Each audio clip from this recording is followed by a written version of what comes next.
الحمد لله نحمده ونستعينه ونستغفره ونؤمن به ونتوكل عليه ونعوذ بالله من شرور أنفسنا ومن سيئات أعمالنا من يهد الله فلا مضل له ومن يضلل فلا هادي له ونشهد أن لا إله إلا الله وحده لا شريك له ونشهد أن سيدنا وحبيبنا وشفيعنا وسندنا محمد عبده ورسوله صلى الله تعالى عليه وعلى آله وأصحابه وبارك وسلم تسليما كثيرا كثيرا. أما بعد فأعوذ بالله من الشيطان الرجيم. بسم الله الرحمن الرحيم. فاعتبروا يا أولي الأبصار. وقال النبي صلى الله عليه وسلم الكيس من دان نفسه وعمل لما بعد الموت.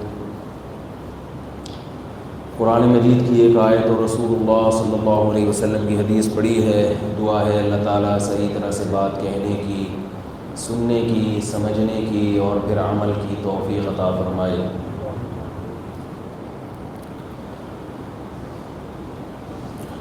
اللہ تعالیٰ نے ہمیں دنیا میں بھیجا بہت محدود وقت کے لیے، لیکن اس محدود وقت میں ہم بھول جاتے ہیں کہ ہم محدود وقت کے لیے آئے ہیں. اگر کسی سے یہ پوچھا جائے کہ تم دنیا میں ہمیشہ رہو گے تو وہ کہے گا کہ نہیں. زبان سے تو سب اقرار کرتے ہیں کہ مرنا ہے، دنیا سے جانا ہے، مگر عمل ایسا ہے جس سے ایسا لگتا ہے کہ دنیا سے جانا نہیں ہے. یہ بہت بڑی مصیبت ہے. اپنے سامنے لوگوں کو مرتا ہوا دیکھ بھی رہے ہیں، پھر بھی پتہ نہیں اپنے بارے میں کیوں خیال نہیں آتا کہ میں بھی مروں گا.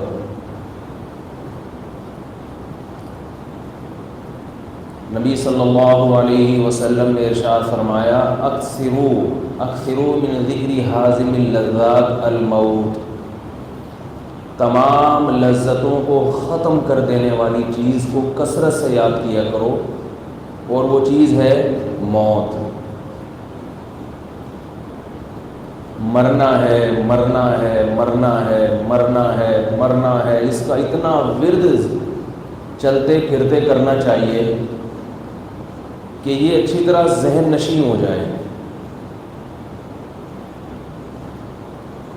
آپ کو معلوم ہے کہ ہم دن بھر جو بھی کام کرتے ہیں وہ دو قسم کے کام ہوتے ہیں.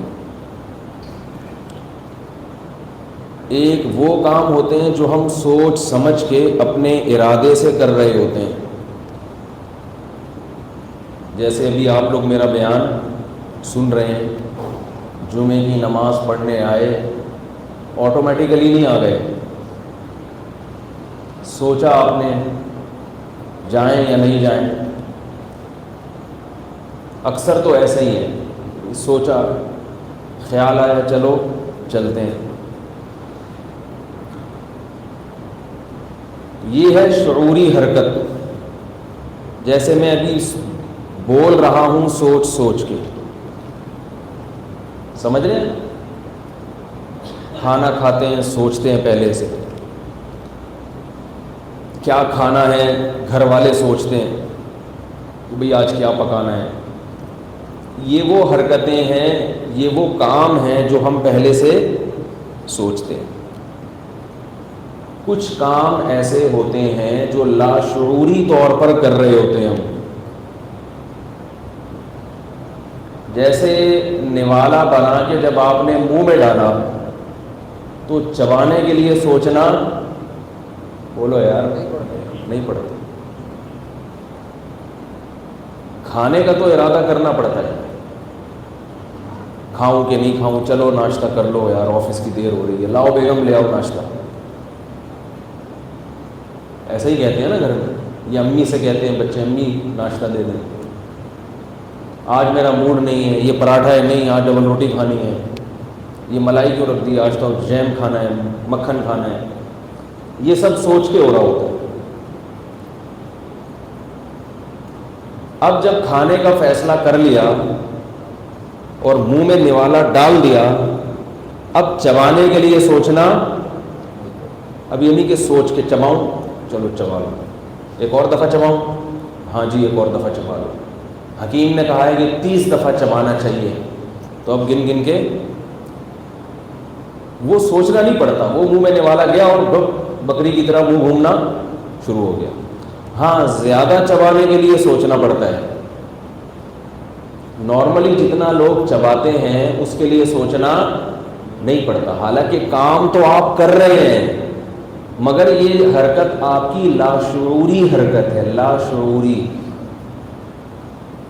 کانشیس ہوتا ہے نا انگلش میں، شعور اور انکانشیس کہتے ہیں شاید، کہ لاشعوری حرکت. یہ لاشعوری حرکت ہے. ماہر نفسیات نے 3 حرکتیں بیان کی لیکن کہتے ہیں کہ 2 ہی ہیں، شعوری اور لاشعوری، تیسری کوئی نہیں ہوتی. تو یہ حرکتیں ہماری لاشعوری ہوتی ہیں. ڈرائیونگ ہم جب پہلی دفعہ کرتے ہیں، سیکھتے ہیں، پہلی مرتبہ جب آپ ڈرائیونگ کر رہے ہو، اسٹیئرنگ آپ پکڑتے ہو سوچ سمجھ کے. آپ کو بتایا جاتا ہے یہ کلچ ہے، یہ ایکسیلریٹر ہے، یہ بریک ہے. کوئی جیسے ہی کوئی بندہ سامنے آئے گا آپ سوچتے ہو بریک کہاں ہے، دھاڑ کر کے اپنا پاؤں رکھو گے بریک پر. کبھی غلطی سے ایکسیلریٹر میں بھی چلا جاتا ہے. کیا خیال ہے؟ تبھی نئی جو ڈرائیونگ سیکھ رہا ہو اسے سنسان علاقوں میں لے جایا جاتا ہے کہ ایسا نہ ہو کہ سوچنے میں بندہ ہی چلا جائے. لیکن تھوڑے دنوں کے بعد جب آپ ڈرائیونگ کرتے ہو تو پھر سوچنا نہیں پڑتا کہ بریک کدھر ہے، کلچ کدھر ہے، ایکسیلریٹر کدھر ہے. پھر یہ چیزیں لاشعور میں چلی جاتی ہیں. خود بخود باتیں بھی کر رہے ہو ہینڈ فری پہ، گپ شپ بھی لگا رہے ہو، موبائل کی کال بھی ریسیو کر رہے ہو، ہاں کس کی کال ہے، ہٹا یار، اور ادھر سے اسپیڈ بریکر پہ بریک بھی لگا دیا آپ نے، یہاں سے نکالا ٹرن مارا، ادھر سے ڈنڈا موڑ سے گھومے، ادھر سے. خود بخود ہوتا ہے کہ نہیں ہوتا؟ تو پتہ یہ چلا کہ سوچ سمجھ کے بھی کچھ کام ہوتے ہیں اور کچھ کام ہمارے لاشعور میں ہوتے ہیں. اب جو میں بات سمجھانا چاہ رہا ہوں وہ انشاءاللہ سمجھ میں آ جائے گی. موت کا یقین ہم سب کو ہے کہ مرنا ہے، مگر یہ چیز ہمارے لاشعور میں نہیں ہے، مستحضر نہیں ہے. سوچنا پڑتا ہے گھنٹوں گھنٹوں بیٹھ کے کہ مروں گا. بیان سننے پڑتے ہیں مولانا صاحب کے. اگر بیان سننا چھوڑ دیں، سوچنا چھوڑ دیں تو زبان سے تو یہی کہے گا کہ مروں گا، مگر حقیقت میں تصور کیا بن چکا ہے کہ مروں گا نہیں. کام سارے ایسے ہو رہے ہیں جیسے اس نے قیامت تک کے لیے دنیا میں زندہ رہنا ہے. اب دیکھو کوئی 60 سال میں اپنا گھر بنا رہا ہو، 60 سال ریٹائرمنٹ کی عمر ہو گئی، اب کیا کر رہا ہے وہ؟ اپنا گھر بنا رہا ہے. اسے ہم کہیں گے بھائی چھوڑو یار، اب 60 سال میں کیا بناؤ گے، کتنے رہ گئے، 10 سال رہ گئے، 20 سال رہ گئے، وہ بھی یقین نہیں ہے. ورنہ تو قبرستان میں آپ جا کے دیکھیں 60 اور 65 کے درمیان آپ کو زیادہ نظر آئیں گے. عمریں لکھی ہوئی ہوتی ہے نا، تاریخ وفات. اس کا مطلب 60 سے اوپر غریبی چل رہی ہے. بھائی آپ لوگ تو مجھے سب 90 سے اوپر کے لگ رہے ہیں، جو اسٹائل ہے نا آپ کا بیان سننے کا. 60 سے اوپر کیا چل رہی ہے؟ غریبی. نبی صلی اللہ علیہ وسلم نے ارشاد فرمایا اعمار امتی ما بین 60 الی 70. میری امت کی جو عمر ہے، یعنی جو ریشو ہے، اوسط عمر ہے، ایوریج عمر ہے، وہ 60 سے لے کے 70 کے درمیان. 60 سے اوپر اور 70 سے پہلے مر جائیں گے. تو بس 60 سے اوپر اب کیا ہے، کسی بھی وقت مر سکتے ہیں. 70 کو بھی کراس کر دیا تو بھائی پھر تو کوئی اللہ کا خصوصی انعام ہے، اگر اچھے اعمال کر رہے ہیں، برے اعمال کر رہے ہیں تو اللہ کا کوئی عذاب ہے کہ مزید اللہ نے گناہوں کی مہلت دے دی آپ کو۔ 70 سے اوپر بہت کم جائیں گے۔ اب یہ آپ سروے کر کے دیکھ لیں، یہ کوئی صرف قرآن و حدیث کی بات نہیں ہے، مشاہدہ کر کے دیکھ لیں، آپ کو نظر بھی ایسا آئے گا۔ رشتہ داروں میں، محلے پڑوس والوں میں سب سے بڑا بہترین جو سروے کی جگہ ہے وہ قبرستان ہوتی ہے۔ قبرستان میں مردوں کو گنے جا کے، ٹوٹل مردے کتنے، اور پھر ان کی عمریں دیکھیں تو آپ کو بہت کم مردے ایسے ہوں گے جو 70 کو کراس کر کے یہاں پہنچے ہوں گے۔ بچے بھی ملیں گے، جوان بھی ملیں گے، نو عمر بھی ملیں گے، ہر طرح کے لوگ ملیں گے۔ ہونا تو یہ چاہیے کہ بھائی جس عمر کا ایک لمحے کا بھروسہ نہیں ہے، اس میں تو 60 کا انتظار بھی حماقت ہے۔ لیکن ہو کیا رہا ہے کہ 60 سال کی عمر کے بعد پلاٹ خریدا جا رہا ہے مکان بنانے کے لیے۔ پہلی حماقت۔ ہاں بچوں کے لیے خرید رہا ہے تو ایک الگ بات ہے، لیکن اس کی دلیل کہ یہ بچوں کے لیے خرید رہا ہے یا اپنے لیے، یہ اگر پہچاننا ہونا تو اسے کہیں کہ اگر ابھی موت کا فرشتہ آ کے آپ کو کہے کہ میں آپ کی روح قبض کرنے کے لیے آیا ہوں، اب بتاؤ کیا چاہتے ہو کہ یہ بنگلہ کھڑا ہو جائے؟ تو اگر آپ اس وقت کہتے ہیں ہاں میں پھر بھی چاہتا ہوں کہ مجھے تو مرنا ہے، ٹھیک ہے میں تیار ہوں، لیکن میں چاہ رہا تھا کہ بچوں کے لیے ایک مکان بنا کے چلا جاؤں، اگر اس وقت بھی یہ جذبات ہیں پھر تو یہ اس کی علامت ہے کہ واقعی اپنے لیے نہیں بلکہ کس کے لیے بنایا جا رہا ہے؟ ارے یار بول دیا کرو اللہ کے لیے۔ کس کے لیے بنایا جا رہا ہے؟ بچوں کے لیے۔ لیکن 99% جو کیس ہوں گے نا کہ موت کا فرشتہ آ کے اگر یہ کہے کہ ابھی نکلو، ٹائم آپ کا پورا ہو گیا ہے، تو آپ کی جو وہ تو ابھی ہو نہیں رہا نا، تو پھینکنے کا تو کچھ بھی پھینک دیا آدمی بیٹھے بیٹھے۔ جب عملی طور پر ایسا ہوتا ہے تو پھر 99% لوگ ایسے ہوں گے جو یہ کہیں گے کہ اس کام کو یہیں روک دو، یہ سارا پیسہ نکلواؤ اور فلاں مدرسے میں، یا یہ کہ بچوں کو دے دو وہ خود ہی کرتے رہیں گے۔ بھائی مجھے تو توبہ طائب کی، مجھے تو نماز پڑھنے دو، مجھے روزہ رکھنے دو، کچھ گناہوں کی معافی مانگنے دو اللہ تعالیٰ سے، چھوڑو ان چکروں میں نہیں پڑو۔ جو اولاد کو کھلا دیا پلا دیا جوان کر دیا، ہماری ذمہ داری ختم۔ لیبل اولاد کا ہوتا ہے، مقصد اپنا گھر چاہیے ہوتا ہے۔ یہ حرام نہیں ہے اپنا گھر، 99 سال میں بھی بنا سکتے ہیں، 99 سال میں بھی اپنا گھر آپ بنا سکتے ہیں، جائز ناجائز کی بات نہیں کر رہا، لیکن جس کے دل میں موت کا استحضار ہو، اس کے لاشعور میں موت کا تصور آ جائے، وہ یہ بچکانہ حرکتیں اس عمر میں بولو بھائی نہیں کرتا۔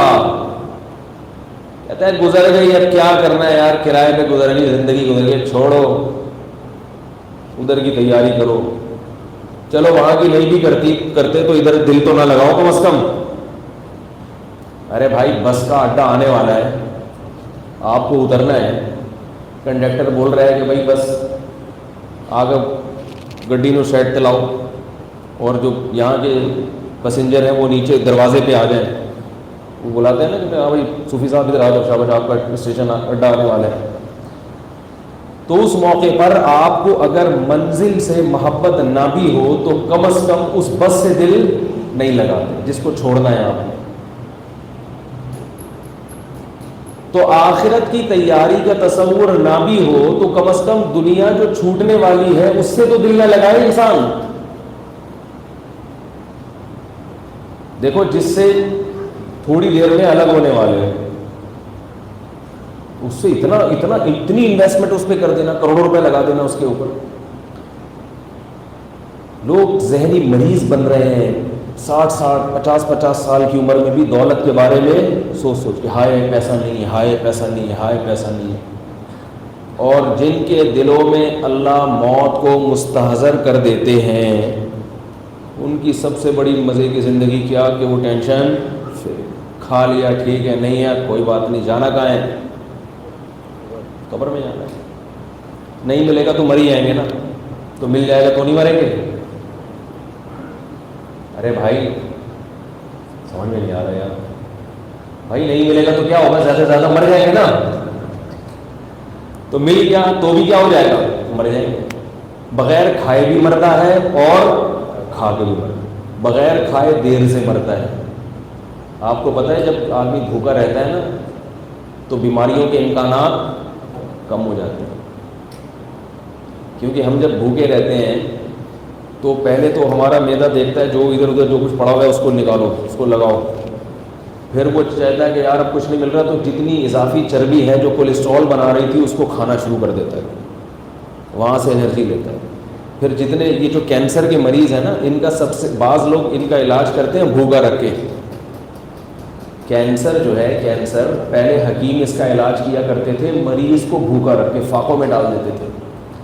مریض کمزور ہوتے ہوتے ہوتے ہڈیوں کا ڈھانچہ بن جاتا تھا تو جب باڈی کو کچھ نہیں ملتا تھا تو باڈی وہ کینسر کے جراثیم کو کھانا شروع کر دیتی تھی. وہ جراثیم کو بھی کچھ کھانے کے لیے نہیں ملتا تھا تو وہ بھی آہستہ آہستہ ختم ہو جاتا. یہ بڑا خطرناک علاج ہوتا تھا لیکن کامیابی سے ہوتا تھا یہ علاج. تو بالآخر جب بالکل اتنا اس کو دیتے تھے کہ مرے نہیں ہے بندہ، یہ آدمی مرے نہیں، بالکل سوکھ کے کانٹا بن جاتا تھا تو وہ ساری اس کی وہ جو جراثیم تھے نا کینسر کے وہ بھی آہستہ آہستہ. کینسر کے جراثیم بھی تو جب کھاؤ گے پراٹھے اور ایکسرسائز نہیں کرو گے تو وہ ہر چیز پھر کھاتی ہے. جراثیم بھی آتے ہیں کہتے ہیں یار یہاں فری پوکٹ کا بہت مل رہا ہے. بھائی جب آپ اپنی حیثیت سے زیادہ کھاؤ گے تو جو بچے گا تو وہ کون کھائے گا؟ دیکھو مچھلی آپ کھاتے ہیں کانٹے اور جو گوشت تھوڑا سا لگا ہوا چھوڑ دو تو بلی آتی ہے کہ نہیں آتی؟ اور اگر اچھی طرح صاف کر دو تو صرف بلی آئے گی، چیونٹیاں نہیں آئیں گی، ورنہ ہر چیز آئے گی، چوہے بھی آئیں گے. تو یہی حال اندر جسم کا ہے. تو میں یہ کر رہا تھا کہ کھا کے جلدی مرتا ہے، بھوکا رہنے سے دیر سے مرتا ہے. تو جو اصل بات میں عرض کر رہا تھا کہ دیکھو مانتے سب ہیں کہ مرنا ہے مگر یہ چیز ہمارے لاشعور میں نہیں ہے. زندگی ایسے گزارتے ہیں جیسے کبھی بھی نہیں مر رہا. نفحۃ العرب ایک عربی ادب کی بڑی اچھی کتاب ہے، مدارس میں پڑھائی جاتی ہے. اس میں ایک واقعہ لکھا ہوا ہے کہ ایک 90 سال کے آدمی نے کسی کو ٹھیکیدار کو ٹھیکہ دیا 50 سال کا یا 100 سال کا نا، کسی کوئی جیسے ٹھیکے پہ کام دیا جاتا ہے نا کہ بھئی آپ نے یہ بلڈنگ اتنے عرصے میں بنا دینی ہے تو لمبا ٹھیکہ دیا، بھئی یہ میں ٹھیکے پہ دے رہا ہوں آپ کو 20 سال کے لیے 30 سال کے لیے. کسی نے لوگوں کو جا کے خوشخبری سنائی کہ مبارک ہو ملک الموت کا انتقال ہو گیا ہے. ملک الموت موت کے فرشتے ہو گئے تھے. مبارک ہو ملک الموت کا، بولو نا یار کیا ہو گیا یار، آپ کا تو انتقال نہیں ہوا، ماشاءاللہ سب زندہ ہیں. ملک الموت کا انتقال ہو گیا. لوگوں نے کہا یار موت کے فرشتے کا انتقال ہو گیا، کیسے پتہ چلا؟ اس نے کہا 99 سال کا آدمی 50 سال کا ٹھیکہ لے رہا ہے، ٹھیکے پہ دے رہا ہے، تو اس کا مطلب یہی ہے کہ موت کے اس کو کسی نے بتایا ہوگا کہ موت کا فرشتہ مر گیا. رسول اللہ صلی اللہ علیہ وسلم نے فرمایا یحرم ابن آدم ویشب فیہ اثنتان الحرص علی المال وطول الامل. جیسے جیسے بوڑھے ہوگے دو چیزیں جوان ہوں گی، لمبی لمبی امیدیں اور دولت کی ہوس. عجیب بات ہے، ہونی کم چاہیے کہ اب قبر کے قریب جا رہے ہیں تو پیسے کی محبت بڑھنے کے بجائے کم ہو. نبی صلی اللہ علیہ وسلم کا جو کلام ہے نا خدا کی قسم وہ خود دلیل نبوت ہے. میں نے اپنی زندگی میں خود مشاہدہ کیا اس چیز کا. ہاں جوانی میں کسی نے یہ محبت ختم کر دی، پھر بڑھاپے میں یہ چیزوں کی محبت نہیں ہوتی، کیونکہ حدیث کے الفاظ یہ نہیں ہے کہ بڑھاپے میں یہ دو چیزیں پیدا ہوتی ہیں، نہ جوان ہوتی ہیں. جوان وہی چیز ہوتی ہے جو پہلے پیدا، بولو بھائی، اگر جوانی میں آپ نے دیواروں کی، اینٹوں کی، مکانوں کی، دولت کی اور لمبی لمبی امیدوں کی ہوس ختم نہیں کی اور آپ اسی امید پہ لگے رہے کہ ابھی تو میں جوان ہوں، بعد میں دیکھی جائے گی، تو بعد میں یہ برائیاں اور بڑھ جائیں گی، کم بولو بھائی نہیں ہوگی۔ ابھی سے ان کو ختم کر دو، دل کو ان گندگیوں سے، بدبودار فنا ہونے والی چیزوں سے پاک کر دو۔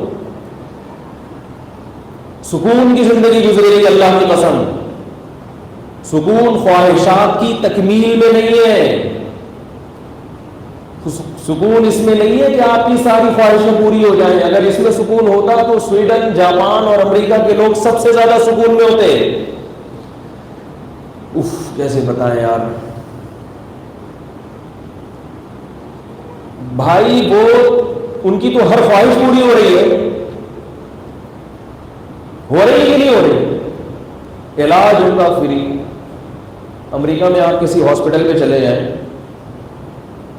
تو پیسوں کا نہیں پوچھتے آپ سے، کہ وہ بات کی چیز ہے، سب سے پہلے کیا ہوگا آپ کا علاج۔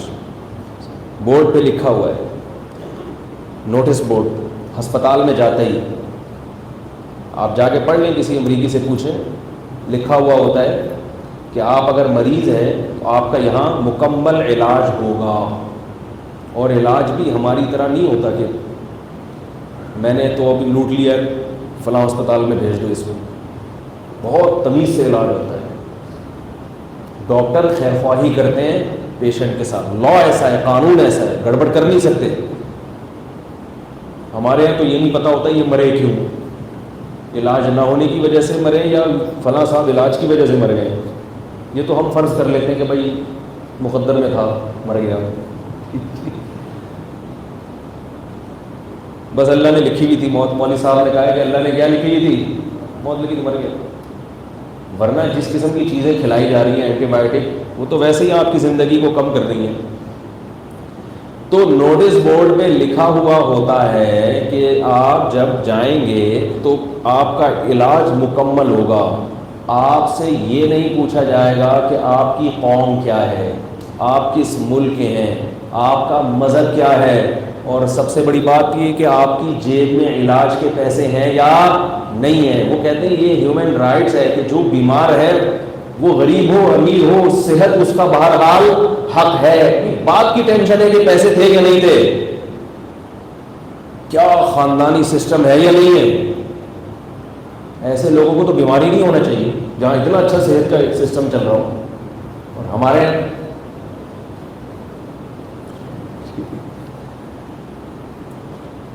یہاں کیا ہو رہا ہے، اگر آپ کے پرائیویٹ ہاسپٹل میں علاج کراؤ گے تو زکوٰۃ کے بغیر بولو بھائی نہیں ہو سکتا، اتنا مہنگا علاج ہے۔ اور اس میں بھی پتہ نہیں ہوتا کہ یہ جو دوائیں ڈاکٹر صاحب لکھ کے دے رہے ہیں یہ میری جسم کی ریکوائرمنٹ ہے بھی یا نہیں ہے۔ یہ تو اس لیے لکھ کے دے رہے ہیں کہ ڈاکٹر صاحب کو فلاں کمپنی نے اتنے گفٹ دیے ہیں، اتنے ہدیے دیے ہیں کہ اب ان کے باپ کو بھی معذرت کے ساتھ یہ دوائیں لکھنی پڑے گی۔ تبھی میڈیکل اسٹور والے پوچھتے ہیں نا کس ڈاکٹر نے ریکمینڈ کیا ہے، پوچھتے ہیں نا۔ میں نے کہا اتنا ٹیسٹ کروانا تھا، کافی پرانی بات ہے، تو لیبارٹری والے پوچھ رہے ہیں کس ڈاکٹر نے لکھ کے دیا ہے۔ میں نے کہا شاید اتنا اچھا سسٹم پاکستان میں آ گیا کہ ڈاکٹر کے نسخے کے بغیر یہ ٹیسٹ نہیں کریں گے، بہت بہترین سسٹم آ گیا پاکستان میں۔ پتہ یہ چلا کہ یہ اس لیے پوچھ رہا ہے کہ ان ڈاکٹروں کی پھر لسٹ تیار ہوتی ہے کہ انہوں نے کتنے بکرے ہمارے پاس بھیجے، فلاں نے اتنے گدھے بھیجے ہمارے پاس۔ ہم لوگ تو بکرے اور گدھے ہی بن رہے ہوتے ہیں نا ڈاکٹروں کے سامنے، جیسے گدھا ہے کان سے پکڑ کے کہیں بھی لے جاؤ تو ہم بھی چلے جاتے۔ سب ڈاکٹر نہیں ایسے ہوتے بھائی، اچھے بھی ہیں، تو وہاں ایسا نہیں ہے۔ پھر آپ کا، اور اگر گورنمنٹ کے ہاسپٹل میں آپ گئے ہیں تو آپ کے اگر بہت اچھے تعلقات ہیں نون سے یا پی ٹی آئی سے یا جمعیت سے یا کسی سے بھی، بہت اپر لیول پہ آپ کے بہت اچھے تعلقات ہیں، تو بڑا خاندانی قسم کا گردہ آپ کے لگے گا اگر آپ کا گردہ خراب ہے۔ کیا خیال ہے؟ وہ بھی جب لگے گا جب آپ کو ضرورت ہو، ورنہ کہیں گے نہیں بھائی آپ کا ویسے ہی علاج ہو سکتا ہے۔ ورنہ کوئی بھروسہ نہیں ہے کہ خام خواہ میں آپ کے پرزے چینج کرنا شروع کر دیں۔ گورنمنٹ کے اسپتالوں میں حال جا کے دیکھو، ایسے پڑے ہوئے ہیں لوگ، اللہ کی پناہ. لیکن خیر اب کچھ تھوڑا سا بہتر ہوا ہے سسٹم. تو کسی بھی چیز میں جا کے دیکھ لو، ٹریفک میں گاڑی چلاتا ہوں، اللہ کی پناہ ہے، بائک والا آگے جا رہا ہوگا، آپ ہارن دیتے رہو، بھائی ہٹا لے یار، یہ فاسٹ ٹریک ہے. آپ کو جب آہستہ چلانی ہے اور بیوی بچوں کے ساتھ بیٹھ کے موٹر سائیکل چلا رہے ہو تو تمہیں تو ویسے بھی بیچ سڑک پہ بھی چلانی چاہیے. ذرا سی سلپ ہوئی تو ان بچوں کا، اس عورت کو کیوں قتل کرنا چاہتے ہو؟ ایسے لوگ ہیں میرے ایک میں، بیگم کو لے کے جا رہے تھے، فاسٹ ٹریک پہ گرے، بیگم صاحبہ کچلی گئی، سالی سے شادی ہو گئی، بچے ہیں ماشاءاللہ. اب ہمیں تو شبہ ہوتا ہے یار یہ تو، مجھے تو کچھ لگ رہا ہے کہ یہ گڑبڑ، بھائی مجھے تو شبہ ہو رہا ہے یار. تم فاسٹ ٹریک پہ لے کے بیگم کو موٹر سائیکل پہ بٹھا کے تم کنارے کنارے چلو. ذرا سا یہاں اگر گری، خود تو ہیلمٹ پہنا ہوا ہوتا ہے نا، بچنے کا امکان ہوتا ہے. خیر اچھی نیت کرنی چاہیے کہ بھائی شاید اپنی تبدیل سے مری، لیکن چھوٹی والی سالی سے شادی ہو گئی تو شیطان تو میرے دل میں وسوسہ ڈالتا ہے کہ اس نے نظریں کس پہ ہو، ممکن ہے بدگمان نہ ہو، لیکن شیطان تو شیطان ہے نا بھائی. تو آپ جو موٹر سائیکل پہ جا رہے ہوتے ہیں نا فاسٹ ٹریک پہ، آپ کبھی کار میں ان کے پیچھے آ کے ان کو ہارن دیں، ہٹے گا ہی نہیں، پھر پیچھے مڑ کے غصے سے دیکھے گا جیسے ہم غلطی کر رہے ہیں. رکشے والے بھی ایسے ہی کر رہے ہیں. تو اکثر اوورٹیک کہاں سے؟ لیفٹ سائڈ سے کرنا پڑتا ہے، غلط سین سے.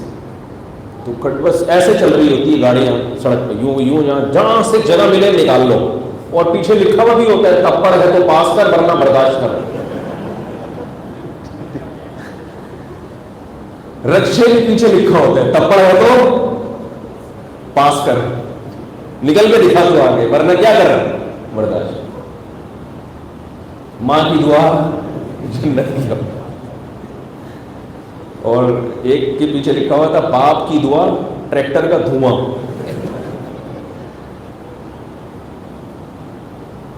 تو میں عرض کر رہا تھا کہ دیکھو ان کی ساری خواہشات پوری ہو رہی ہیں، مگر ٹینشن ان ملکوں میں زیادہ ہے. ریپ کے واقعات، قتل کے واقعات زیادہ ہیں وہاں پہ. تو بعض ملکوں میں جو نہیں ہے تو قانون بہت مضبوط ہے. تو یاد رکھیں سکون اور اطمینان اللہ نے خواہشات کی تکمیل میں نہیں رکھا. سکون اس میں رکھا ہے کہ جتنا مل رہا ہے اس کو اپنی ضرورت سے زیادہ سمجھیں اور یہ یقین کر لیں کہ میں اس کا بھی مستحق نہیں ہوں. سفر میں اتنی چیزوں کی ضرورت نہیں ہوتی، یہ مجھے میری ضرورت سے زیادہ مل رہا ہے. ورنہ سفر ہے، جا رہے ہیں، آگے قبر میں جانا ہے تو اتنے 3 ٹائم کھانے کی ضرورت ہی نہیں ہے بھائی. بھوک کی تکلیف سے حفاظت ہو جائے کافی ہے. سونے کے لیے کوئی چھپڑ میسر ہو جائے کافی ہے. خواہشات نفسانیہ مجھے زنا کی طرف نہ لے جائیں تو ایک آدھ بیوی مل جائے کافی ہے. کافی اتنی ہے، باقی شریعت نے ترغیب زیادہ کی دی ہے، وہ ایک الگ موضوع ہے. کہیں آپ سمجھیں وہ کافی ہے تو سب پھر تو ٹھیک ہے بھائی، مولوی صاحب کے تو سارے بیانات غلط ہو گئے. غلط نہیں ہو گئے، شریعت کی ترغیب ہے، اس میں الگ مصلحتیں ہیں. گناہ سے بچنے کے لیے کافی ہے. عام طور پر بیماری سے جسم محفوظ ہو جائے، کوئی تکلیف نہ ہو، تو بس اتنا مل گیا. اب باقی سب کیا ہے؟ غریبی. رسول اللہ صلی اللہ علیہ وسلم نے ارشاد فرمایا جسے 2 وقت پیٹ بھر کے کھانا مل جائے، 2 وقت، 3 وقت نہیں. حقیقی بھوک 2 ہی ٹائم لگتی ہے. اگر 3 ٹائم بہت دبا کے بھوک لگ رہی ہے تو پیٹ میں کیڑے ہیں. پھر کیا یہ پیٹ میں کیڑے. ورنہ انسان کو جو تسلی سے بھوک لگتی ہے نا، خاندانی بھوک، وہ کتنی دفعہ لگتی ہے؟ 2 دفعہ. کھاتے سب 3 دفعہ ہی ہیں، لیکن صحیح بھوک کس طرح لگتی ہے؟ 2 دفعہ. تو 2 وقت پیٹ بھر کے روٹی، رات کو سونے کے لیے اچھا انتظام ہو جائے. اچھے کا مطلب گہری نیند آ جائے. ایسی جگہ میسر ہو، کیونکہ گہری نیند نہیں آئے گی تو سارا دن ٹینشن میں رہے گا، خوش نہیں رہ سکے گا۔ اور اگر شادی شدہ ہے تو یہی انتظام بیوی بچوں کے لیے بھی ہو جائے تو آپ، اور جسم کسی بڑی بیماری سے محفوظ ہو، تو آپ صلی اللہ علیہ وسلم نے فرمایا یہ ایسا ہے گویا ساری دنیا کی دولت سمیٹ کے اللہ نے اس کے قدموں میں ڈال دی ہے، او کما قال صلی اللہ علیہ وسلم۔ اب یہ پریشان ہوگا تو یہ پریشانی اس کی اپنی بنائی ہوئی ہے، یہ پریشانی اس کی علامت ہے کہ یہ دنیا کو مسافر خانہ، کمبخت یہ دنیا کو مسافر خانہ نہیں سمجھ رہا، اور یہ سمجھ رہا ہے کہ میں نے یہاں دھرنا مار کے بیٹھ گیا ہوں، میں مروں گا نہیں، دوسروں کو دیکھ دیکھ کے جل رہا ہے، ہائے وہ تو اتنی بڑی گاڑی خرید لی، ہائے وہ تو یہ بھی کھا رہا ہے، ہائے اس نے تو 1000 گز کا بنگلہ بنا لیا، ہائے وہ تو امریکہ نکل گیا، ہائے یہ تو یہ ہو گیا۔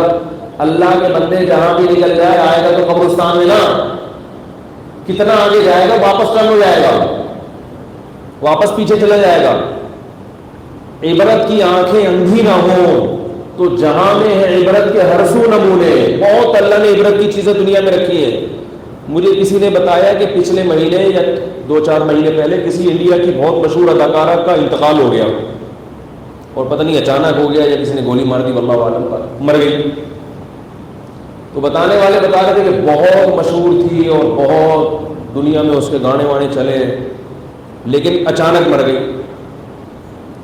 تو میں نے کہا اب تو لوگوں کو بڑی عبرت ہوئی ہوگی، یار کتنی دنیا کمائی اس نے، عزت کمائی، اور وہ عزت 1 منٹ میں بولو بھائی خاک میں مل گئی۔ اور وہ انڈیا کی تھی تو اس کو جلایا گیا۔ میں نے کہا اور عبرت ہوگی، پھر تو لوگوں کو، اداکارہ ہوگی تو ظاہر ہے خوبصورت بھی ہوگی، اچانک مر گئی، اس کو جلا کے اس کی راکھ بنا دی گئی۔ انڈیا والے تو ایسے ہی کرتے ہیں نا ہندو، تو پھر تو اس کی راکھ کو دیکھ کے لوگوں کو اور زیادہ، ہندوؤں کو عبرت ہو گئی ہوگی کہ بھائی یہ انسان کی حقیقت ہے۔ اتنی ترقی کرتے کرتے آسمان کی بلندیوں تک پہنچو اور دھڑام سے، بولو بھائی دھڑام سے ختم، ایک لمحے میں سب کیا ہو گیا، ملین میٹ ہو گیا۔ لیکن عبرت کی آنکھیں انسان کی اندھی ہو چکی ہیں۔ لوگ بتا رہے ہیں کہ بجائے عبرت ہونے کے اور اس کے ایصال ثواب کے لیے اس کے گانے چلائے جا رہے ہیں۔ محترمہ ایسے ناچتی تھیں، ایسے گاتی تھیں، یہ ان کی مشہور فلمیں ہیں، اس سے اس کی راہ کو کوئی فائدہ ہوگا؟ ہونا تو یہ چاہیے کہ دوسرے اداکار اور اداکارائیں دیکھ کے عبرت حاصل کریں کہ بھائی کتنی ہی فٹنس کر لو، یہ لوگ تو کروڑوں روپے اپنی فٹنس پہ خرچ کرتے ہیں۔ مجھے کسی نے بتایا تھا کہ کوئی اداکارہ پتہ نہیں 2 کروڑ روپے اس کی صرف سالانہ اس پہ ڈسٹمپر پہ خرچ ہوتے ہیں، 2 کروڑ یہ پتہ نہیں 1 کروڑ ڈسٹمپر پہ، میں میک اپ پہ، یعنی یہ عام ڈبے جو ہم لوگ کے ہیں دیوانوں پر یہ والے نہیں چلتے، وہاں بہت مہنگے مہنگے ڈبے ہوتے ہیں جو صرف فٹنس کے لیے، کہ بھائی دیکھنے میں کیا نظر آئے، اٹریکٹیو۔ تو جب تک وہ اٹریکشن ہوتی ہے دنیا سلوٹ کرتی ہے، ان کے گانے سنتی ہے، دنیا کہتی ہے واہ واہ واہ، کہیں گزر جائیں تو جھک جھک کے لوگ کوشش کرتے ہیں ان سے سلام کریں، آٹوگراف لیں، ان کے ساتھ اپنی سیلفیاں بنائیں۔ اب بناؤ نا اس راک کے ساتھ اپنی سیلفی، ہے بھائی؟ اب اس سے وہ مر گئی تو بغلگیر ہو نا اس سے، جو جنازہ جب پڑا ہوا ہے تو بولو نا کہ میں اس کی فلمیں بڑے شوق سے دیکھتا تھا، میں بھی اس کے ساتھ ہی لیٹوں گا، مجھے بھی قبر میں اس کے ساتھ لے کے جاؤ۔ سب کہتے ہیں بھائی نہیں نکالو اس کو، یار نکالو۔ اور مسلمانوں میں تو کم عبرت ہوتی ہے، ان کے یہاں تو زیادہ عبرت ہونی چاہیے۔ ہم تو پھر بھی عزت سے نہلا کے مردے کو کفن پہنا کے جنازہ پڑھ کے دفن کر دیتے ہیں، غیر مسلموں کے ہاں تو میت کا عجیب ہی حال ہوتا ہے، ان کے تو بہت خطرناک، جب جلانے کا منظر میں نے یوٹیوب پہ دیکھا، بعض مردے جو ہندو لوگ جلاتے ہیں تو اتنا وحشتناک منظر، اس پہ نیچے کسی کے کمنٹس تھے الحمدللہ علی نعمت الاسلام۔ ہندو جو جلاتے ہیں نا یوٹیوب پہ میتیں، وہ ہیں ان کی کہ وہ میت کو جلاتے کیسے، تو نیچے ایک عربی نے کمنٹ کیا الحمدللہ علی نعمت الاسلام، تمام تعریفیں اس اللہ کے لیے جس نے ہمیں مسلم بنایا۔ اپنے باپ اپنی ماں کے ساتھ ایسا وحشیانہ عمل کرنا، اس کو اپنے سامنے جلا دینا، انسانی لاش کا بھی تو کوئی اکرام ہوتا ہے، وہ انسان ہے، وہ جانور تھوڑی ہے۔ تو عبرت ہونی چاہیے، مگر عبرت کے اس موقع پر عبرت بولو بھائی نہیں ہوتی، اور بغاوت پھیلتی ہے، لوگ ان کی تعریفوں میں زمین آسمان کے قلابے ملاتے ہیں۔ اسی وجہ سے یاد رکھو، اسلام میں کسی غیر مسلم کے لیے مرنے کے بعد دعا کرنے کی اجازت بولو بھائی نہیں ہے۔ دنیا میں اس کے لیے دعا کر سکتے ہو، زندگی میں، مر گیا تو دعا کی اجازت نہیں ہے۔ اللہ کہے گا کہ اس نے ساری دنیا کو خوش کیا مگر مجھے خوش نہیں کیا، یہ میرے پاس آیا ہے، تو اس کو سب سے بڑی سزا یہ کہ اس کے لیے دعا کی اجازت نہیں ہے۔ یہ باغی ہے تاکہ جب تک غیر مسلم زندہ ہے امکان ہے کہ توبہ کر لے گا، اس لیے آپ اس کو برا بھلا مت کہیں، مر گیا اب نہیں، بغیر توبہ کے چلا گیا تو اللہ نے کسی کو 40 سال مہلت دی، کسی کو 50 سال، کسی کو 60 سال، ساری زندگی ساری دنیا کا خیال، مگر جس نے پیدا کیا اس کے لیے کیا کیا؟ آپ کو اس پر ایمان ہی نہیں تھا، کرتے کیا آگے اس کے لیے؟ عبرت کی بات ہے، اللہ عبرت کا نشان بنا دیتے ہیں، مگر افسوس کہ ہمارا جو میڈیا ہے نا، میڈیا وہ تو ظاہر ہے عبرت کی بات۔ میں بہت حیران ہوتا ہوں کہ پہلے ہمیں یاد ہے بچپن میں کسی میت کو جنازے کی چارپائی میں جب قبرستان لے کے جاتے تھے نا، دل میں ایک عجیب سی وحشت ہوتی تھی، لوگ چپ ہوتے تھے، ہلکا ہلکا ذکر کر رہے ہوتے تھے، سوچ رہے ہوتے تھے کل ہم بھی چارپائی پہ لیٹے ہوئے ہوں گے، آج ہمارا یہ بھائی یا بہن دنیا سے گئی ہے، کل ہمارا نمبر ہے۔ اب ایسا نہیں ہوتا،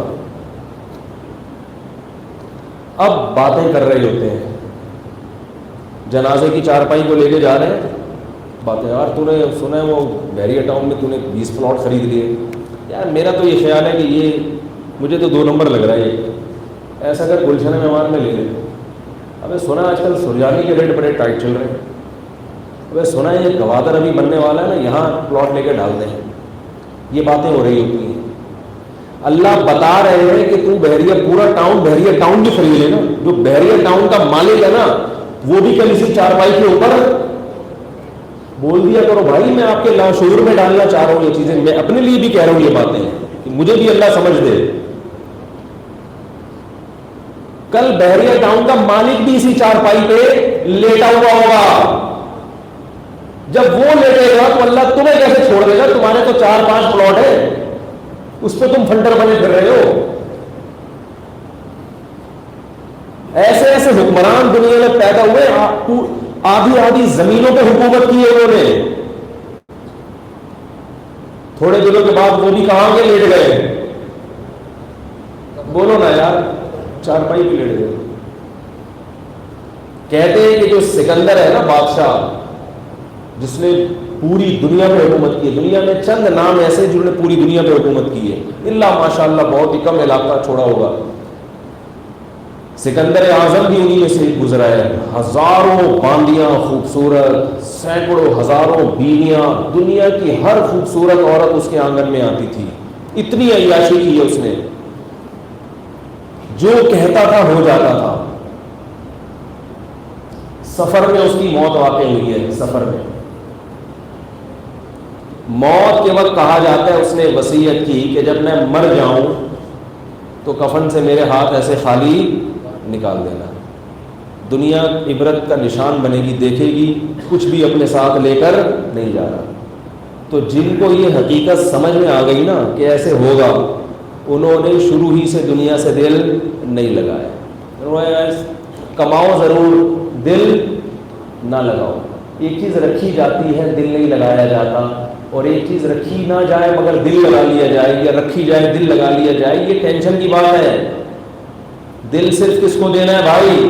اللہ کو دینا ہے جس کے پاس لوٹ کے جانا ہے۔ دل لگا ہے یا نہیں لگا اس کا پتہ کیسے چلے گا؟ ہمارے ایک دوست تھے، ان کی ہونڈا 125 چھن گئی، شو روم سے خرید کے لائے اور ڈاکو چھین کے، پرانی بات ہے کراچی میں اس وقت بائکیں بہت چھنتی تھی، رو رہے تھے، کہہ رہے میں پوری رات پھوٹ پھوٹ کے رویا ہوں۔ میں نے کہا مجھے آپ کی بائک چھیننے پہ تو رونا نہیں آ رہا، مگر آپ کی اس حرکت پہ بہت رونا آ رہا ہے۔ کیا ہو گیا ایک موٹر سائیکل چھین لے یار، W11 ہے نا، کیا خیال ہے؟ چھوڑو، انسان ہو کے کھلونوں پہ دل لگا رہے ہو. بیوی بھاگ گئی ہوتی تو روتا ہوا اچھا لگتا ہے آدمی. ماں مر گئی ہوتی تو چلو روئے. کیا خیال ہے؟ بچہ مر گیا تو آدمی کی آنکھ سے آنسو نکلے. کھلونے مٹی کے بنے ہوئے، یہ کھلونے ہی تو ہیں. گاڑی، موٹر سائیکل، مکان، بنگلہ مٹی ہے. تبلیغ والے کہتے ہیں نا گش کے دوران ایک کھڑی مٹی ہے اور ایک پڑی مٹی ہے. مٹی کو تھوڑا ڈیزائن کر کے کھڑا کر دو تو وہ برج خلیفہ بن جاتی ہے. وہی جب تک ڈیزائن نہیں کیا تھا تو وہ کیا تھی؟ ریت اور بجری اور چونا تھی وہ. اور ایک زلزلہ آئے گا تو اللہ اسے دوبارہ ریت اور بجری بنا دے گا. جتنی بڑی بڑی عمارتیں ہیں نا دبئی کی اور یورپ میں بڑی بڑی عمارتیں، اللہ فرماتے ہیں فَيَذَرُهَا قَاعًا صَفْصَفًا، ایک جھٹکا آئے گا قیامت کے زلزلے کا، اور فَيَذَرُهَا قَاعًا صَفْصَفًا، چٹیل میدان، وہی ریگستان بن جائے گا. یہ دولت پہ اور ان چیزوں پہ سے دل لگانا یہ بلند ذوق نظر نہیں ہے.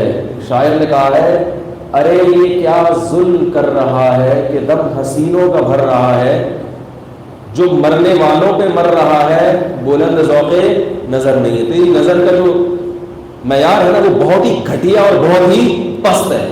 موٹر سائیکل رکھیں 125 رکھیں، آپ پجارو رکھیں گاڑیوں میں، اللہ نے پیسہ دیا ہے تو آپ زیادہ سے زیادہ رکھیں، منع نہیں کیا. دل نہ لگاؤ بھائی ان چیزوں سے. مسافر خانہ ہے، چھن گئی تو کوئی بات نہیں، ایسے ہاتھ نہیں کرو یار چھن گئی کوئی بات نہیں، کیا ہے ٹینشن لینے کا نہیں، ویسے بھی چھن جاتی. اب بچوں کا کیا ہوگا؟ میں نے تو پیسہ چھن گیا، بچوں کا کچھ بھی نہیں ہوگا یار. روٹی مل رہی ہے، ملتی رہے گی انشاءاللہ. کیا خیال ہے؟ روٹی مل رہی ہے یار، میرے تو پیسہ چھن گیا، میں تو ڈیفینس سے نکل کے غریب علاقے میں آ جاؤں گا، عزت کا تو جنازہ نکل جائے گا. لوگ کیا کہیں گے؟ پہلے وہاں رہتا تھا، اب کہاں رہ رہا ہے؟ اورنگی ٹاؤن میں رہ رہا ہے. گلشن اقبال سے تو اورنگی ٹاؤن میں آ گیا. ایک میں پہلے جن کے گھر میں رہا کرتا تھا وہ مالک مکان ایک خاتون تھی، بڑی عمر کی خاتون تھی، بڑا خیال کرتی تھی اللہ تعالیٰ اگر زندہ ہیں تو ان کی عمر میں برکت دے، اگر دنیا سے چلی گئی ہیں تو مغفرت کرے. تو میں نے دوسری شادی کی تھی، نہیں تو چھپڑ میں کرائے کے گھر کی ضرورت تھی. سمجھ رہے ہیں؟ جب بھی دوسری شادی کرتا ہے تو چھپڑ میں کیا چاہیے ہوتا ہے؟ ایک کرائے پہ گھر چاہیے ہوتا ہے. طریقہ بھی ساتھ ساتھ ضمن بتا رہا ہوں. بتایا تھا سب گھر والوں کو کر رہا ہوں، لیکن این کرتے ہوئے اگر بتاؤ گے تو پکڑے جاؤ گے، یاد رکھو.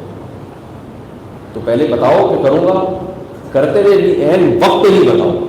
کیونکہ جب میں کرنے لگا تھا نا سب کو بتایا ہوا تھا خاندان کو میں کروں گا، لیکن جس دن کرنی تھی تو اس دن جو خاص رشتہ دار جن کو بتایا ہوا تھا گواہ کے طور پر بننے آؤ وہ بھی مکر گئے، ڈر گئے. وہ بھی ہم نہیں آ رہے بھائی.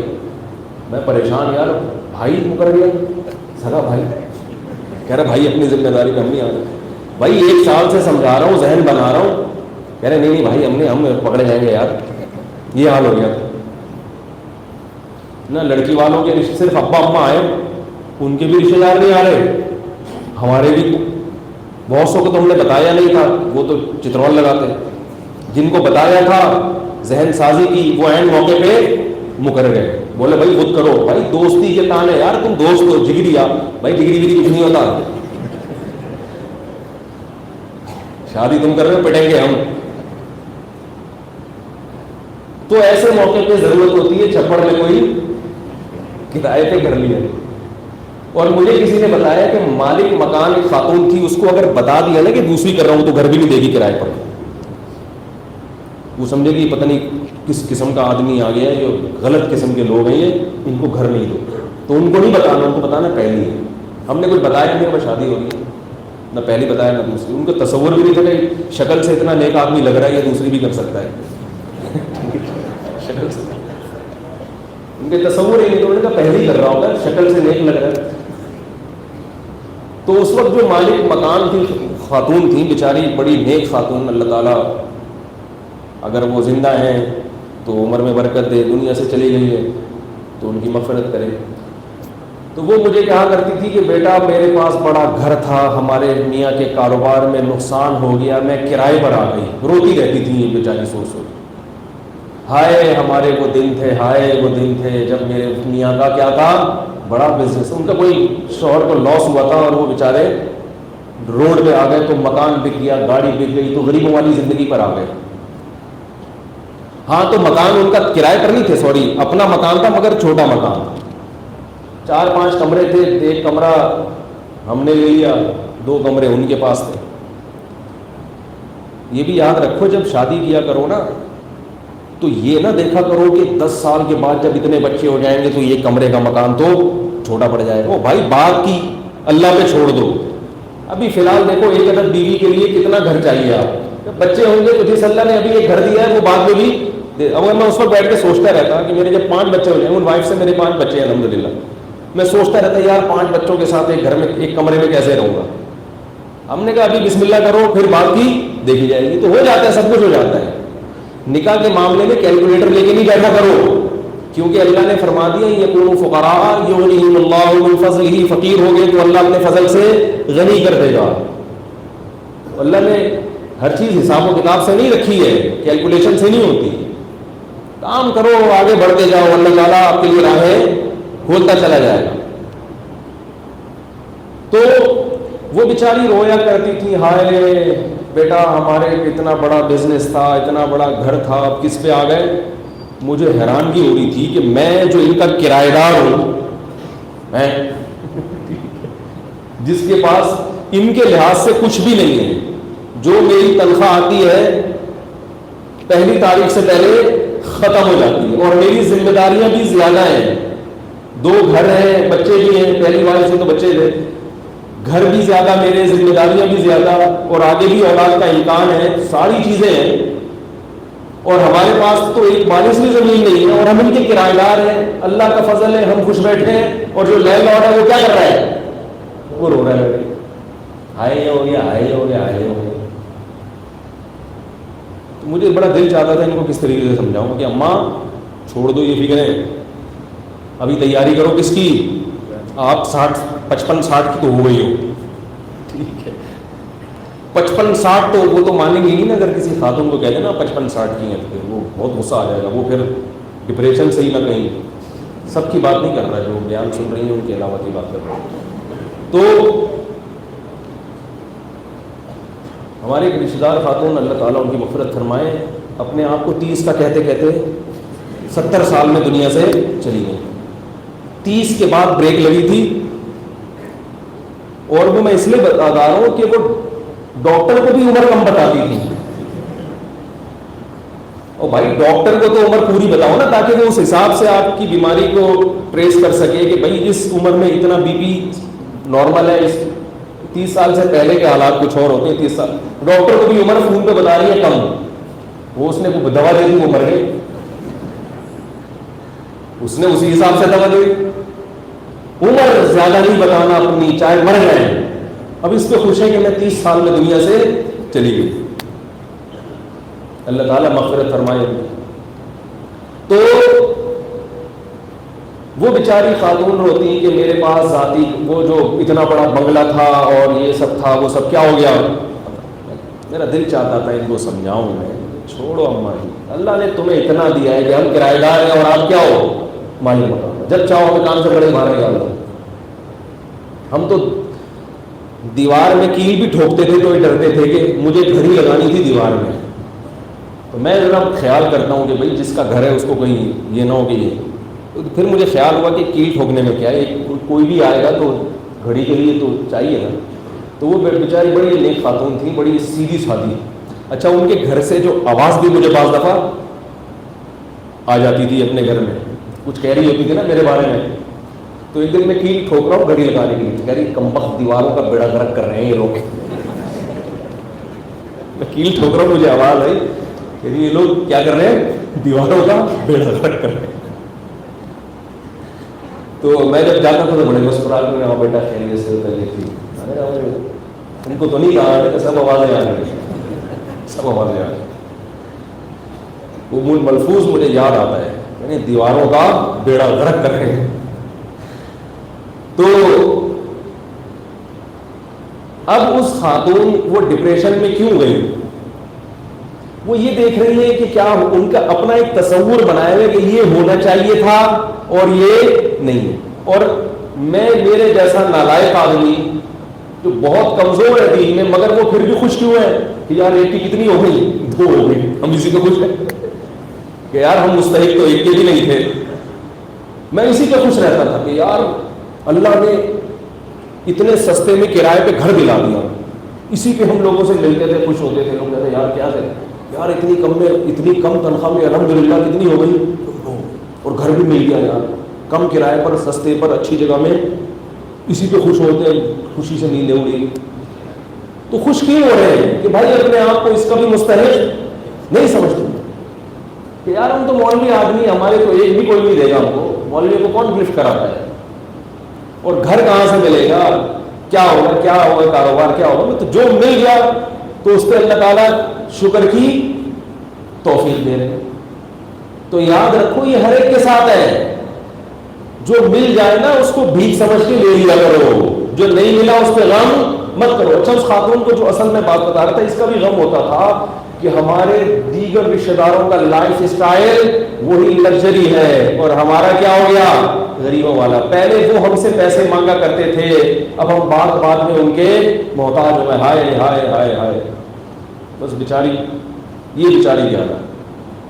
تو یہ خیال اور بھی لوگوں کے دلوں میں آتا ہے. تو یہ سوچ لیا کرو کہ جن کا لگژری اسٹائل ہو گیا ہے تھوڑے دنوں میں قبرستان میں جا کے وہ اسٹائل بولو نا یار، ویسے تھوڑے دن کی کہانی ہے، صبر کر لو،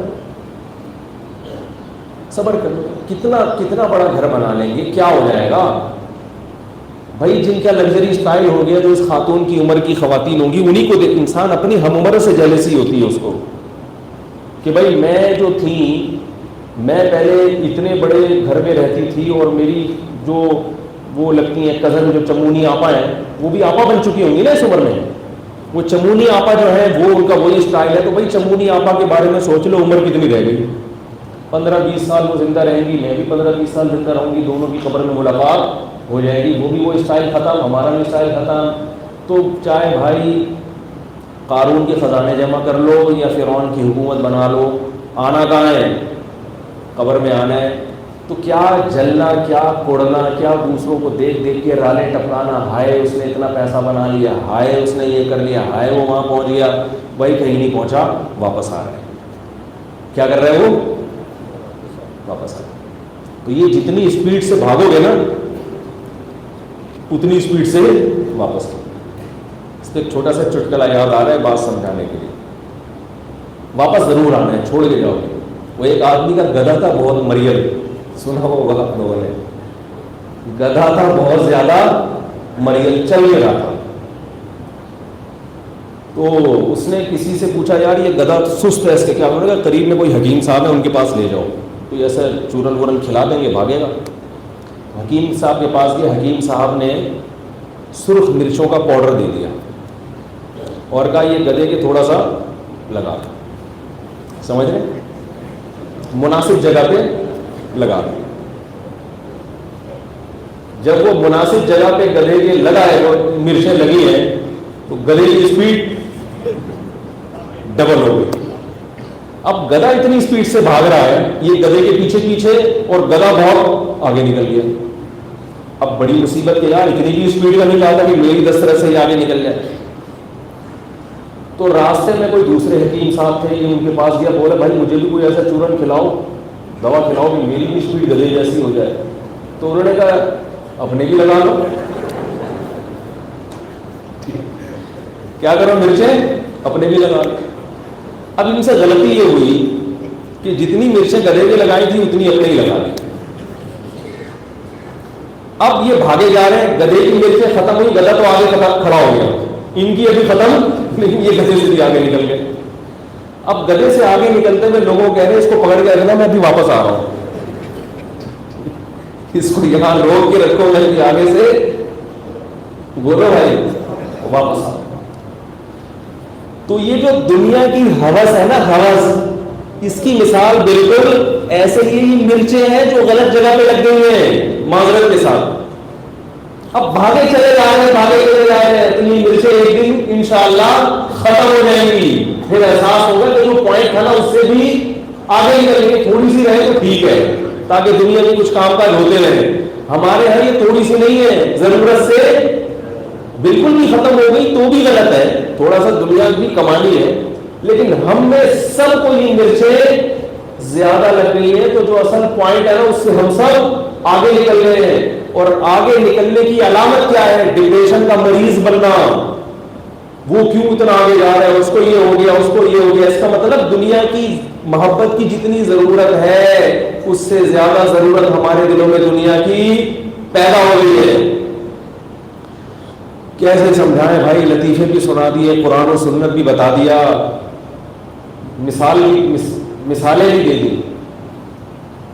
قرآن بار بار تبھی تو کہہ رہا ہے انما الحیات الدنیا لہو ولعب وتفاخر بینکم وتکاثر فی الاموال والاولاد.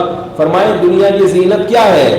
یہ ایک دوسرے سے آگے بڑھنے کی کوشش ہے. کمثل غیث اعجب الکفار نباتہ. فرمایا اس کی مثال اس بارش کی طرح ہے جس سے اگنے والی نباتات کو کسان دیکھ کر خوش ہوتا ہے, لیکن پھر اچانک کیا ہوتا ہے کہ لہلہاتی ہوئی کھیتی پر ایک آفت آتی ہے. فَأَصْبَحَ حَشِيمًا تَذْرُوهُ الرِّيَاحُ. کیسا چڑیل میدان بنا دیتے ہیں جب کھیتوں پر کوئی کیڑا آتا ہے یا کوئی وبال, کوئی طوفان آتا ہے نا, تو یہ ایک دم فصل چٹ ہو جاتی ہے. تو فرمایا ایسے ہی ترقی کرتے کرتے تم ایسے خوشنما نظر آتے ہو کہ لہلہاتی جیسے کھیتیاں, مگر موت کا ایک جھٹکا یہ ساری کھیتیوں کو ختم کر دے گا. یہ جتنے اداکار ہیں, فنکار ہیں, ان کی کھیتیاں بڑی لہلاتی ہیں, دنیا میں بڑی عزت ہوتی ہے. موت کے جھٹکے کے بعد ان کا حال کیا ہوتا ہے آپ دیکھو آگے. تو اس لیے بھائی جگہ جی لگانے کی دنیا بولو نا بھائی نہیں ہے. یہ عبرت کی جا ہے, تماشا نہیں ہے. دل نہ لگاؤ دنیا سے. پیسہ رکھنے پر پابندی نہیں ہے, پیسے سے دل لگانے پر پابندی. کیسے پتا چلے گا کہ پیسے سے دل لگا یا نہیں لگا؟ اگر پیسہ چھن جائے تو بہت زیادہ غم ہو رہا ہے, تو اس کی علامت ہے کہ پیسہ دل کے اندر رکھا ہوا ہے, صرف اکاؤنٹ میں نہیں رکھا ہوا. اور اگر چھن گیا تو تھوڑا بہت غم تو ہر ایک کو ہوتا ہے, چیزیں نعمت ہے اللہ کی, زیادہ غم نہیں ہونا چاہیے. بالکل جیسے بس میں اگر سیٹ مل جائے خوشی ہوتی ہے, نہ ملے یہ تھوڑی کہ دروازے چھلانگ لگا کے ٹائر کے نیچے آ جائے گا. بھائی نہیں ملی تو کوئی بات نہیں یار, لانڈی اتر جائیں گے, کیا خیال ہے؟ نہیں ملی تو کوئی بات نہیں, آگے اتر جائیں گے, وہاں گاڑی ہے اپنی, لینے آئے ہیں بندے. یہی ہوتا ہے نا. چنچی میں بھی لوگ سفر کر لیتے ہیں. میں نے بڑے بڑے مالداروں کو دیکھا, یار نہیں ہو تو چلو یہاں سے 10 روپے دو, وہاں سے وہاں اترے گا. ٹینشن سے مرتے نہیں ہیں کہ یار میں تو ایئر کنڈیشن گاڑی میں, لگژری گاڑیوں میں گھومتا ہوں, میں چنچی میں کیوں بیٹھا ہوں؟ بھائی ہمیشہ کے لیے تھوڑی بیٹھا ہے, تھوڑی دیر کے لیے. یہاں سے پیدل یہاں سے وہاں جانے کا کوئی راستہ نہیں تھا, قریب منگواتے, اوبر منگواتے, ٹائم لگتا, تو چلو یہ چنچی میں یہاں سے 10 روپے تو وہاں اتر جاؤ, اگلے اسٹاپ پہ اتر جاؤ. لوگ کرتے ہیں ایسے. Tension tension tension. یہ والی ٹینشن ایسی ہے کہ اس ٹینشن میں اگر مر گئے تو گندی موت ہے. یہ اچھی موت بولو بھائی نہیں ہے.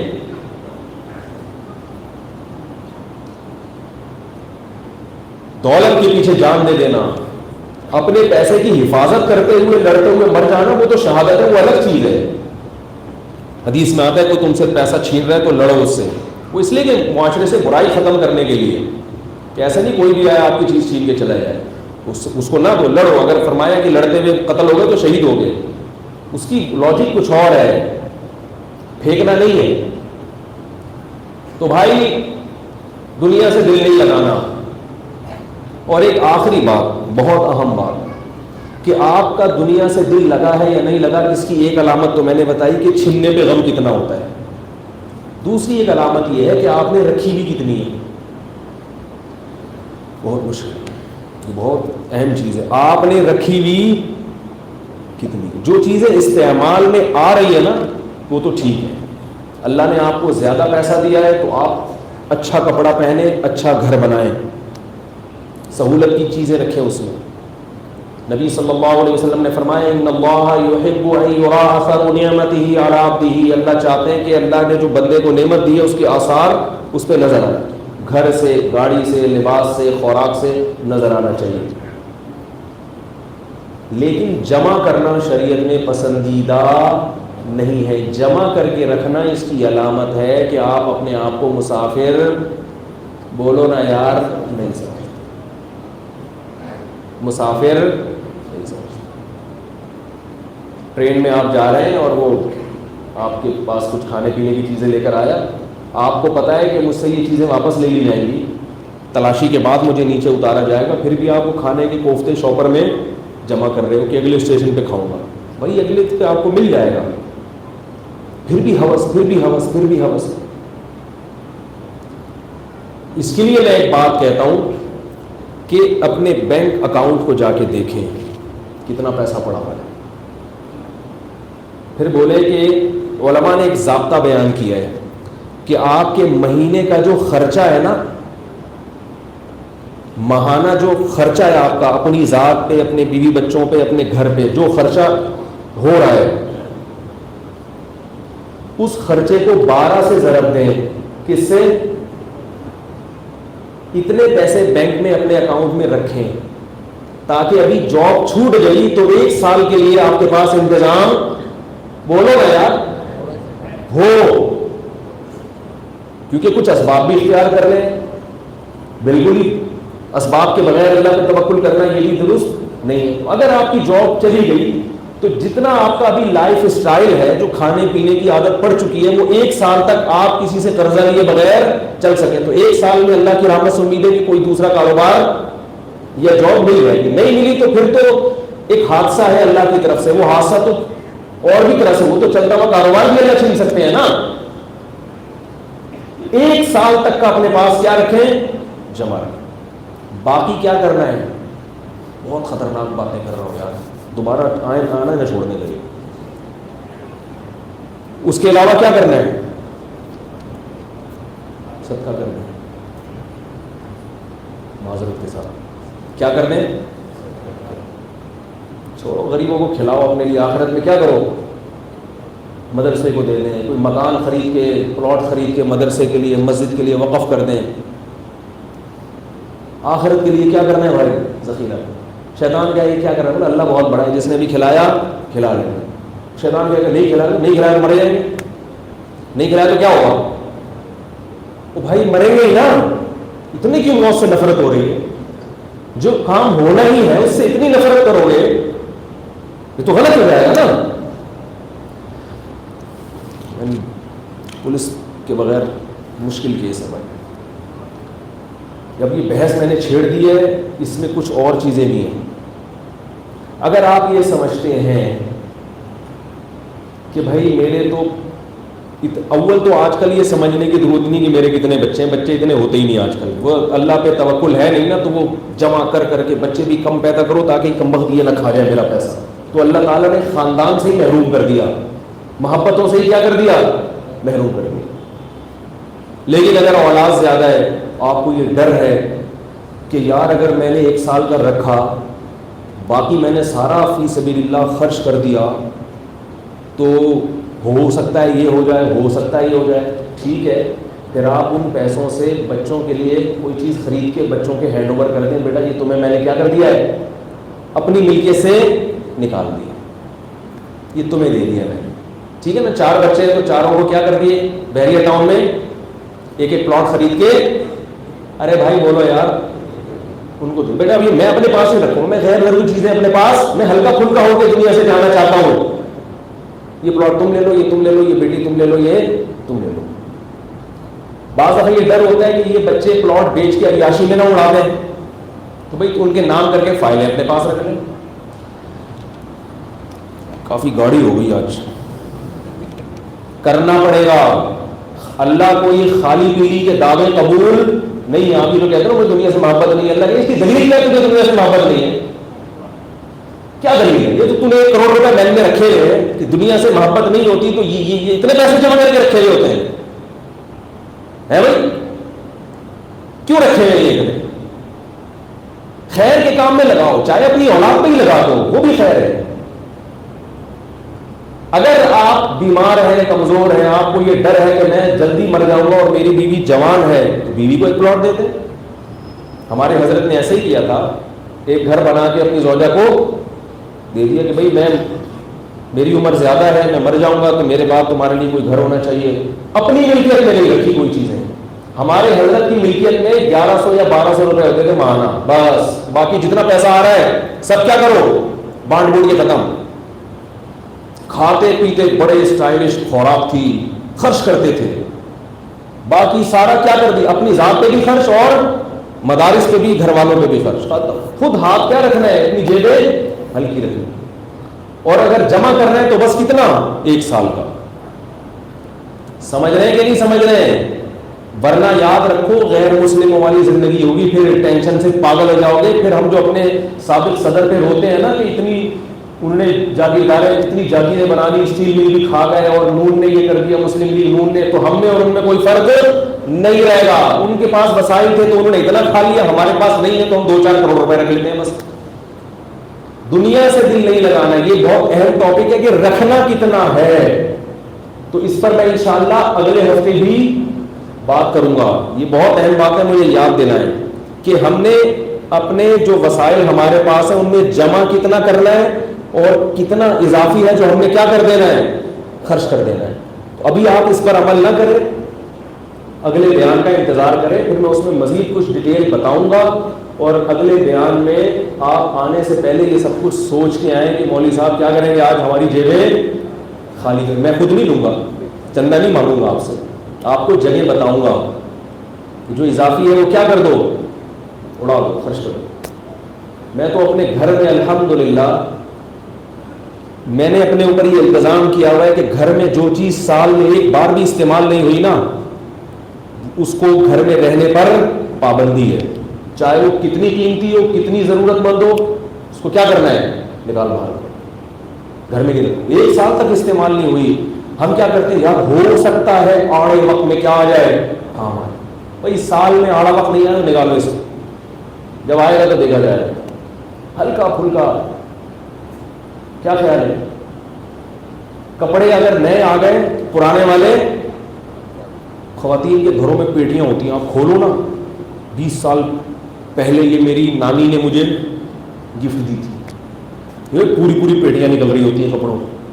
خواتین کو شاپنگ کا شوق ہوتا ہے. اگر اللہ نے خواتین کو دولت دی ہے, شوہر کی جیب اچھی ہے, خواتین کہتی ہیں کہ آپ کہتے ہیں کہ کپڑے جمع نہ کریں, تو ہمیں تو روزانہ ہر تقریب میں نیا جوڑا پہننے کا شوق ہے, اور اللہ نے ہمیں وسعت بھی نہیں دیا, تو خریدیں, آپ روزانہ نیا کپڑا خریدیں, پرانا والا صدقہ کریں, جمع نہیں کریں.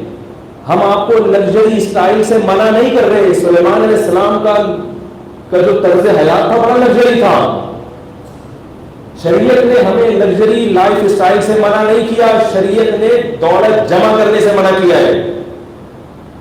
کیسے سمجھائیں, بات آ رہی ہے سمجھ لیں, جمع کرنے سے منع کیا ہے. کھائے بھی اچھا, پہنے بھی اچھا, سواری بھی اچھی رکھیں, جمع نہیں کریں. اور جب شیطان کہے کہ نہیں بھائی یہ میں نے اتنی قیمتی چیز, اتنے قیمتی برتن, گھروں میں کیسے قیمتی برتن رکھے ہیں, پورے سال شوکیس میں سجا کے رکھے ہیں. اگر شوکیس میں کوئی برتن رکھا ہوا ہے اور پورے سال استعمال نہیں ہوا, شوکیس سمیت اس پورے برتنوں کو صدقہ کر دو. اگر صدقے کی ہمت نہیں ہے تو بیچ دو, بیچ کے پیسے کام میں لے آؤ. نہیں آ رہی سمجھ. اب جائیں گھر میں, کیا کریں, سروے کریں, ایک کونے سے شروع کریں. ایک کیل کی اگر زائد نظر آتی ہے نا جو استعمال میں نہیں آ رہی, اس کیل کو بھی کباڑ والے کو دے دیں. سمجھ رہے ہو, فریج نکالیں, اس میں 1 سال پرانی چیزیں نکلیں گی فریج میں. ساگ بچا ہوا وہ کسی کونے میں پڑا ہوا ہوگا, دیکھیں جا کے. ایک مرغی کا انڈا وہ ادھر پڑا ہوا ہوگا, 6 مہینے سے کسی کام میں نہیں آیا. اور اس کھانچے میں پودینے کی گڈی پڑی ہوئی ہوگی جو اس لیے رکھی ہوگی آڑے وقت میں, یہی چیزیں فریج میں پڑی ہوتی. فریج کا تو کھانے پینے کی چیزوں میں تصور ہی غلط ہے. پہلے زمانے میں ایسا ہوتا, کھایا بچ گیا تو یا تو رات کو کھا لیا ورنہ صدقہ کر دیا. فریج میں چیزیں بنا کے رکھ رہے ہیں, ٹھوس رہے ہیں. اللہ تعالیٰ کو کھلانے والا اور خرچ کرنے والا پسند ہے. نبی آخری حدیث سنا کے بعد ختم کرتا ہوں. رسول اللہ صلی اللہ علیہ وسلم نے ارشاد فرمایا کہ جو سخی آدمی ہے, سخی کہتے ہیں جمع نہ کرے, خرچ کرے, اپنی ذات پہ بھی, لوگوں پہ بھی, غریبوں پہ بھی. میں گھر سے جو کوشش کرتا ہوں نا کباڑ کا سامان نکلے, کوشش یہی ہوتی ہے کہ فری پھوکڑ میں دے دو کباڑ والوں کو. 4 روپے روٹی بھوسی ٹکڑے میں لے لیں آپ. وہ بیچارہ سارا دن ریڈی لگا رہے ہیں, بھوسی ٹکڑے جمع کر رہے ہیں, آپ بھوسی ٹکڑے 10 روپے کے دے رہے اس کو. تو شرم بھی کوئی چیز ہوتی ہے نا. بھائی صاحب بہت مشکل ہو گئی بات ہے.